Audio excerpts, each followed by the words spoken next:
Hey friends, welcome back to the channel. If you're new here, my name is Jennifer Huber, also known as Solo Travel Girl, and since June of 2022, I've been using a Manjaro to manage my type 2 diabetes. Now, if you've been following along, you know the weight loss is what you can see as to what Mounjaro does, but it has also improved my life inside. It has lowered my A1C. I started out with an 8.2 A1C. Last time I had it checked, which was in January of 23, it was 6.0.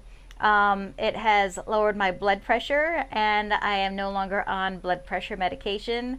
And then it also reversed my fatty liver disease, my non-alcoholic fatty liver disease. So yeah, this medicine is just amazing. So welcome to week 37 of Manjaro, and I've been using the 10 milligram dose for 21 weeks.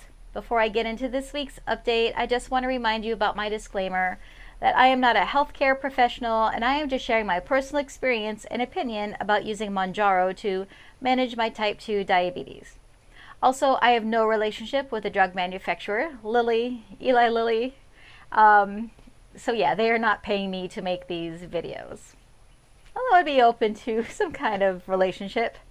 Anyway, let's get started. Today I've been working out in the yard, and it's also laundry day, so this is what I look like today. But I did lose another pound this week, so I'm down to 138 pounds, which I've actually been at this weight a few weeks ago, so I'm back down to 138 pounds. I don't want to lose any more weight. So I'm going to see how the next week's dose of 10 milligrams goes. Hopefully I'm just going to plateau with my weight.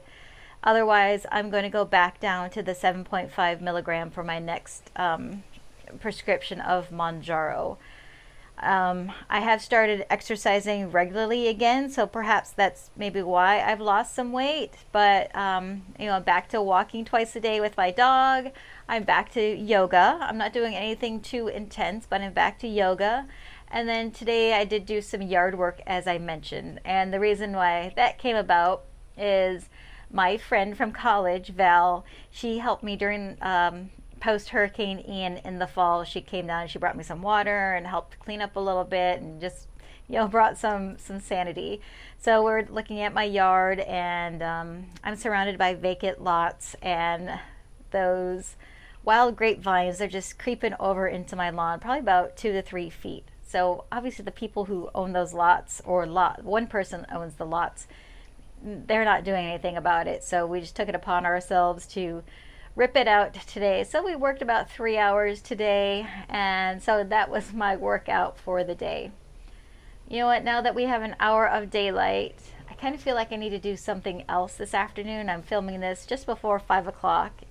It feels like it's earlier, which really it is. I don't know, might go for a bike ride or something. I guess you'll find out next week, right?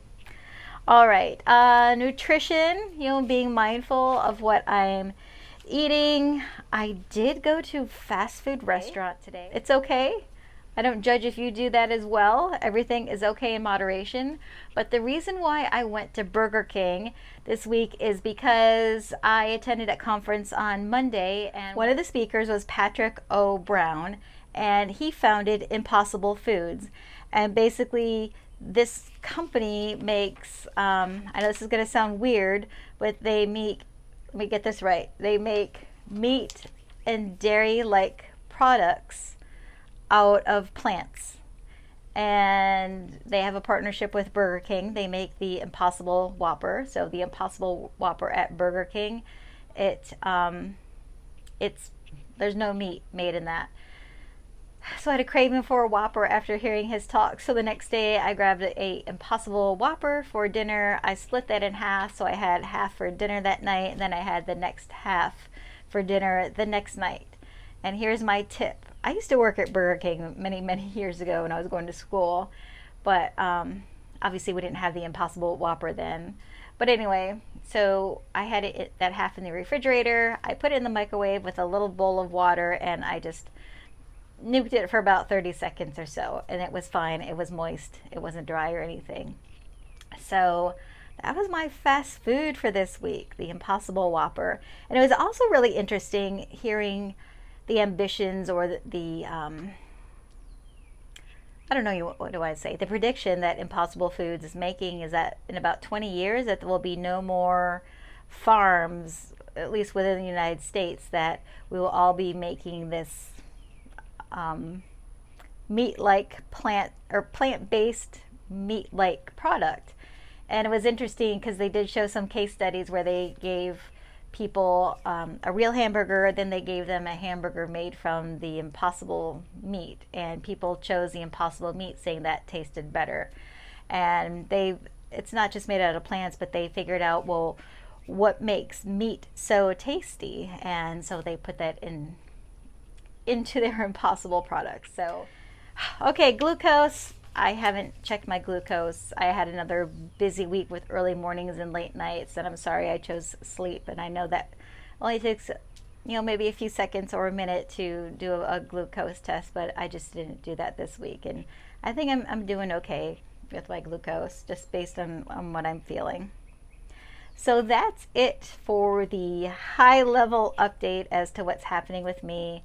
I've lost close to 60 pounds on Mounjaro after being on it for 37 weeks, down to 138 pounds, which is wild. And other updates, I have the biopsy on my nodule this week. It's scheduled, although I have not heard from the radiologist. Perhaps I will hear from them tomorrow. I will give them a call to make sure that my appointment is a-okay, and then insurance will pay whatever. Oleg, I think I have your name right. Thank you so much for sending the video along. I haven't had a chance to look at that, but thank you. I will check that out before my biopsy. Future of these videos, getting back to that, I still want to do this at least for a full year of documenting my experience with Manjaro.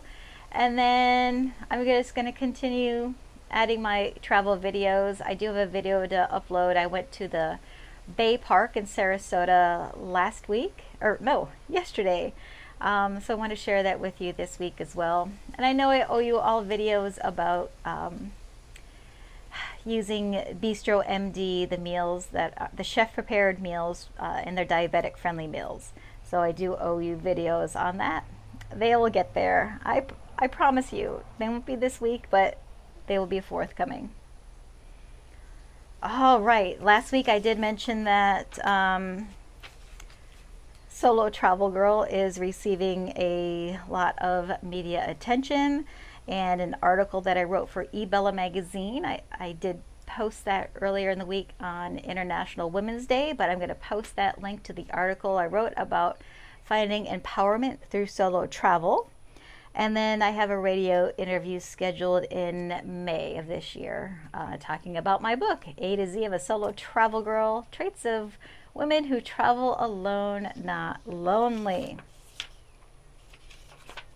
I made notes today because I don't want to forget, but that's it.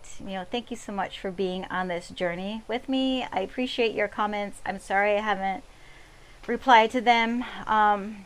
They're on my to-do list. I try and get that done when I'm walking my dog, whether it's in the morning or at night. So those are definitely on my list, but I do see them coming in, and I do appreciate them. I appreciate you being here.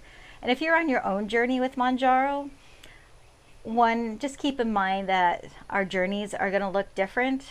We're probably going to have similar results, but the way that we get to those results, they're going to look different, and that's okay. I wish you much success with it, and I know there's going to be some rough patches, especially if you're just starting out with it, with your upset stomach and that. But as I've mentioned before, I think the smartest thing you could do is consult with a nutritionist, whether it's for 1 or 2 visits, just to help you make sure that you're getting the nutrition you need while you're on this medication, and that it's treating your body well, that the medication and then what you're eating, that it all is in sync, and that you'll avoid those painful constipation issues that I had early on. I just cringe when I think of those. Anyway, I hope you have a great week. Go out and be kind. Not only be kind to others, but be kind to yourself. I'll I'll see you next Sunday. Bye.